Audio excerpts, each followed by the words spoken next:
دوستو، بربروس اور اس کے بھائی عروج کی پیدر پہ حملوں کے بعد کفار میں خوف و ہراس پھیل گیا اور وہ ان دونوں کا خاتمہ کرنے پر متفق ہو گئے۔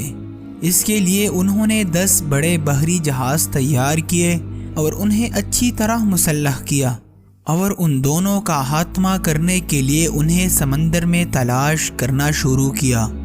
لیکن ان کی جہازوں کی پہنچنے سے قبل ہی بربروس اور اس کے ساتھیوں نے جنیوا کا رخ کیا، مگر مخالف ہواؤں کی وجہ سے وہ الجزائر کے سواحل پر پہنچے اور بجائیہ قلعے کے سامنے لنگر انداز ہو گئے۔ دوسری طرف کفار نے انہیں جنیوا کے ساحل پر نہ پایا تو انہوں نے بھی بجائیہ کا رخ کیا۔ ساحل پر ان کے ساتھ جھڑپ میں شدید خطرات تھے، چنانچہ بربروس نے تیزی سے سمندر میں سفر شروع کیا۔ کفار نے سمجھا کہ وہ ان کے خوف سے فرار ہو رہے ہیں، چنانچہ وہ ان کے تعاقب میں نکل پڑے۔ جب بربروس اور ان کے ساتھی سمندر میں کافی سفر کر چکے تھے تو عروج نے اپنے ساتھیوں کو واپس پلٹنے اور کفار کی جہازوں پر حملہ کرنے کا حکم دیا۔ کفار اس غیر متوقع ناگہانی حملے سے دہشت زدہ ہو گئے اور ایک بڑی جنگ چھڑ گئی، جس کے دوران بربروس اور اس کے ساتھیوں نے کمانڈ کشتی پر تابڑ توڑ حملے کیے اور اس پر قبضہ کرنے میں کامیاب ہو گئے، اور اس کے ساتھ ساتھ 3 اور کشتیاں بھی ان کے قبضے میں آ گئے۔ باقی کشتیوں میں بیٹھے کفاروں نے صورتحال کو دیکھتے ہی بجائیہ کا رخ کیا اور وہاں جا کر انہوں نے قلعے میں پناہ لی۔